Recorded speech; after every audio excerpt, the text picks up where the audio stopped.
सबसे ज़्यादा प्रभावित जिला ग्वालियर ही हुआ है। बहुत सारे बसेस एम्बुलेंस इसमें फंसे हुए थे। सुबह हमने लगभग 4 बजे, पहले तो रात भर हम समझाते रहे,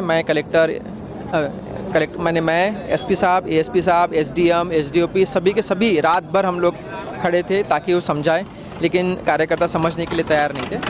उसके बाद लगभग सुबह 4 बजे फिर से एक बार फोर्स बुला के उनको समझाने का प्रयास किया, नहीं समझे। उसके बाद वहाँ से पथराव चालू हुए। हमारे यहाँ से फिर हमने आंसू गैस छोड़े गए ताकि लोगों को पुश किया जा सके। उसके बाद सभी के सभी कार्यकर्ता कार्यालय में चले गए और वहाँ से फिर से पथराव चालू हुआ। पथराव में हमारे 8 जवान को काफ़ी गंभीर चोट आई। उसके साथ साथ एसडीओपी का हाथ में बड़ी चोट आई है, एसपी साहब, एएसपी साहब दोनों को चोटें आई है। उसके साथ साथ हमें भी सिर पे लगी थी, लेकिन हेलमेट ज़रूर था। तो सभी को बहुत सारी चोटें आई है। गाड़ियाँ उल्टी कर दी गई, कांचे फोड़े गए, लगभग पुलिस की 3-4 गाड़ियों के कांच फोड़े गए, ट्रकों के कांच फोड़े गए। तो बहुत सारी हिंसा हुई है, लेकिन इन सब में हमारे दतिया प्रशासन, पुलिस की तरफ से कोई भी लाठीचार्ज नहीं किया गया, पथराव नहीं किया गया, क्योंकि सभी मीडिया उपस्थित थी, तो सभी ने वीडियोग्राफी लगातार चल रही थी। बहुत ही शांतिपूर्वक तरीके से प्रयास किया गया और नहीं समझे उसके बाद ही हम लोगों ने आंसू गैस चलाए हैं। अभी लोग जो कार्यकर्ता अंदर हैं उनको भी हमने यही समझाइश दी है कि वो बाहर आ सकते, एक एक करके बाहर आएंगे तो हमें कोई दिक्कत नहीं है, घर चले जाए, हम कोई कार्रवाई नहीं चाहते। लेकिन अगर नहीं समझते और 5-5, 10-10 की संख्या में बाहर आना चाहते हैं तो हम भी कार्रवाई के लिए तैयार हैं, हम सख्ती से निपटेंगे। जिले में आचार संहिता लगी हुई है, उसके बावजूद इस तरह की बाउंडेशन रहती है।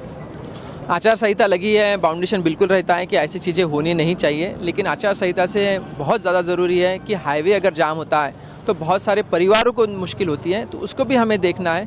बहुत सारी गर्भवती महिला बसेस में बैठी हुई थी, बच्चे, बहुत सारे छोटे छोटे बच्चे थे जो रात भर उनको जगना पड़ा बिना खाए पिए। तो ऐसे में अशांति की भावनाएं मन में लोगों के जागती है, जिसको नहीं होने देना है। तो चुनाव के साथ साथ लोगों में शांति की भावना और सुरक्षा की भावना पैदा करना भी प्रशासन की जिम्मेदारी है, जो हम ज़रूर निभा रहे हैं।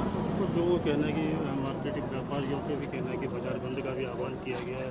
ऐसी स्थिति में प्रशासन किस तरह अलर्ट है? बाजार बंद का आह्वान जो कल रात को किया गया था, प्रशासन तुरंत वहां पहुंच गया था, पुलिस पहुंच गई थी और दुकानें जो बंद हुई थी वो सुरक्षापूर्वक खोली गई थी। जिसको दुकान खोलना है वो खोल सकता है, जिसको दुकान बंद करना है वो बंद कर सकता है। व्यापारी एसोसिएशन जो चाहता है वो कर सकता है। प्रशासन की पूर्ण पुलिस फोर्स उपस्थित रहेगा। कोई भी शांति भंग करने वाली कोई भी घटना को रोका जाएगा और अगर ऐसा कोई फिर भी करना है तो हम लोग ज़रूर उस पर कार्रवाई करेंगे। कार्यकर्ताओं या इनका जो भी ऑर्डर है, जो आप लोगों की बातचीत हुई, क्या समाधान निकल के आ पा रहा है? जो भी टिकट का ये प्रश्न था, टिकट किसको मिलता है, इसमें प्रशासन का कोई ना रोल है ना कोई लेना देना है। हम लोगों को चुनाव करना है, हम लोग चुनाव से मतलब रखते हैं और चुनाव में हम शांति चाहते हैं। टिकट उनको जो भी जिससे मांगना है, वो शासन हो या दिल्ली से मांगना है, वो उनका अलग